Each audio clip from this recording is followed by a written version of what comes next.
All right, y'all. We are moving on in our analysis journey to moving into text more so with poetry. And then we're also going to kind of use a contemporary example of the symbol of a river and apply it to a pretty prolific writer, Langston Hughes, his piece, The Negro Speaks of Rivers, and kind of apply our knowledge of that symbol in this kind of newer piece to the symbol in the older poem that's a little bit more challenging. So, let's kick this show off here. Oh, let's hope my pen works.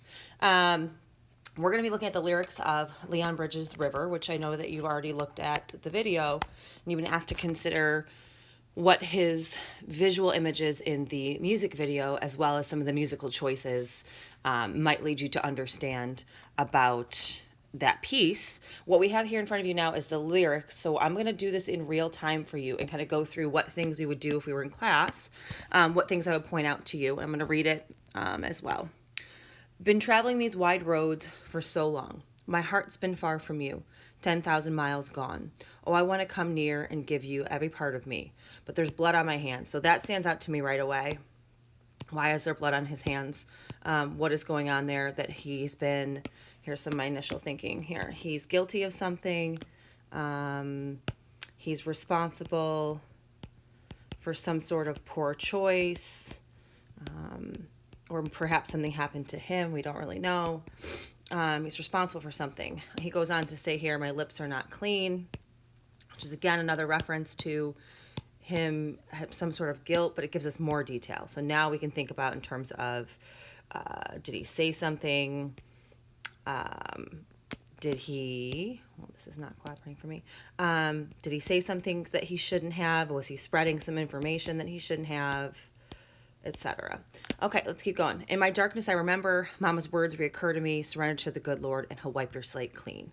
So obviously there's a connection here I want to point out between in my darkness and then the idea of surrendering to God and having him wipe your slate clean. So that idea of kind of purging and kind of catharsis where you get the truth out and it kind of saves you. Okay, then he immediately shifts back into this main chorus here about taking you to the river. So obviously we have repetition of the term river all the way through. We'll leave it here. Again, he references smooth waters, and there's a repetition here that we can point to with I want to go, I want to know, take me, tip me. So that we have this kind of commanding language here. You have repetition here. Something about the river is going to, in some way, maybe help him with the prior section here about wiping your slate clean. So we have some background knowledge there. We'll come back to it. I go in as a man with many crimes. Oh, there you go. He's talking about some of his past, whatever, transgressions. Come up for air as my sins flow down the Jordan. So this is another reference to the river. So this is the Jordan River. And again, he mentions sins, which is another religious kind of connection there. Reminds me of when we read Martin Luther King's letter from Birmingham, and he had all those religious components within his speech because of who he was speaking to. So we want to think about who is this for. He says here, I want to come near and give you every part of me, but again, there's bloods on my hands and my lips aren't clean. And then a lot of this is repetition, so I'm not going to really get into a ton of that. What you can notice here as you're going through is just the amount of connection between knowing and going. So as a smart reader of a piece like this, I would consider what's the difference between going and knowing. So what is it that he is trying to maybe get away from or escape? Is he trying to know something that he can't know in this space, so he has to go there to know it? Or is leaving and knowing the same thing? I guess that would be my question as a reader. Are these the same? Okay, and then you have all this kind of continuing stuff down here, all the repetition, and then he leaves it with this, again, take me to a river, I want to know. Another reference to Lord.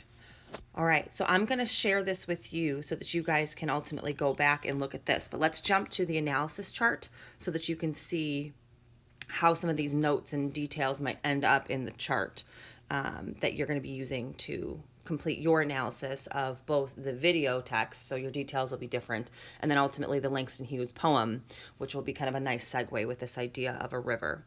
All right, so let's go to this chart here. All right. I'm going to make my pen a little bit bigger.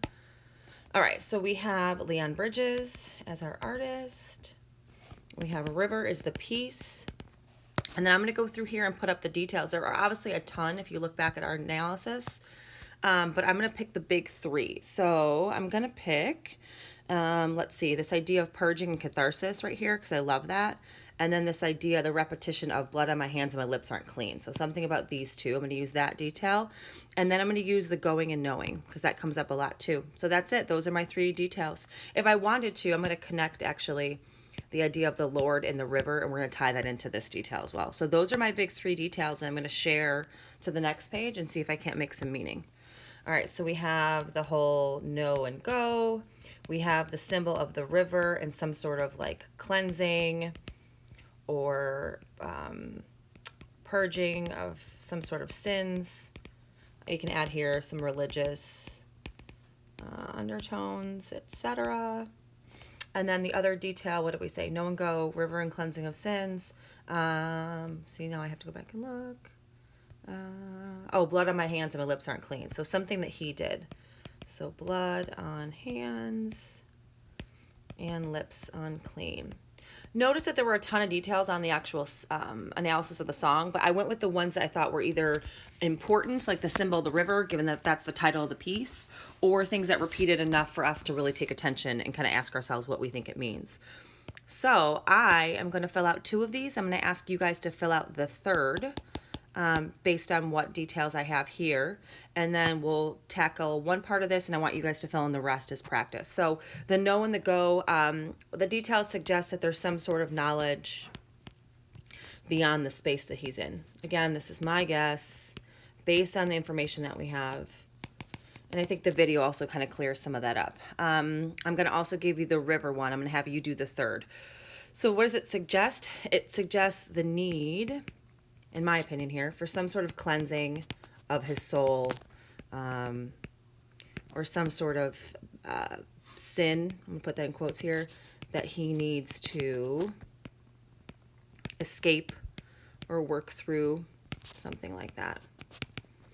Okay, I'm going to have you do the third detail, the blood on the hands, the lips unclean. I think there's some notes on the sheet to help you out there. I'm also going to have you do this because I think you already did the tone and mood for the video, so I want to see if that kind of lines up when you look at just the lyrics. List some of the details that maybe you referred to, and then I'm going to help you out here. So I think this is more struggle than celebration. It's a little bit maybe a combo, but I think the struggle is more clear here. So what do you think he's trying to show overall? And remember your Kendrick Lamar DNA analysis. I think some of that background knowledge might help you. And then again, point to the details here. So I'm going to post this for you guys to tackle as a challenge of kind of finishing this out before you jump to the Langston Hughes piece where I'm going to ask you to do this for your own. All right, y'all, that was a long one today. I hope that you're well. And if you have any questions, shoot me an email and I will talk to you soon.